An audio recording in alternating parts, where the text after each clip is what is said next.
ایک رات کھانے کے وقت میری والدہ نے سالن اور جلی ہوئی روٹی میرے والد کے آگے رکھ دی۔ میں والد کے رد عمل کا انتظار کرتا رہا کہ شاید وہ غصے کا اظہار کریں گے، لیکن انہوں نے انتہائی سکون سے کھانا کھایا اور ساتھ ہی مجھ سے پوچھا کہ آج اسکول میں میرا دن کیسا گزرا۔ خیر مجھے یاد نہیں کہ میں نے کیا جواب دیا، لیکن اسی دوران میری والدہ نے روٹی جل جانے کی معذرت کی۔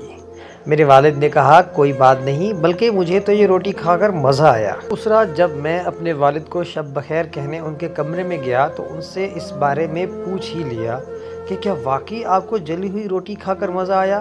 انہوں نے پیار سے مجھے جواب دیا، بیٹا ایک جلی ہوئی روٹی کچھ نقصان نہیں پہنچاتی، مگر تلخ رد عمل اور بد زبانی انسان کے جذبات کو مجروح کر دیتے ہیں۔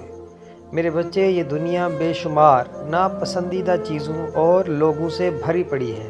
میں بھی کوئی بہترین یا مکمل انسان نہیں ہوں، اور میں یہ سمجھتا ہوں کہ ہمارے ارد گرد کے لوگوں سے بھی یہ غلطیاں ہو سکتی ہیں۔ ایک دوسرے کی غلطیوں کو درگزر کرنا، رشتوں کو بخوبی نبھانا، اعلیٰ ظرفی کا مظاہرہ کرنا ہی تعلقات میں بہتری کا سبب بنتا ہے۔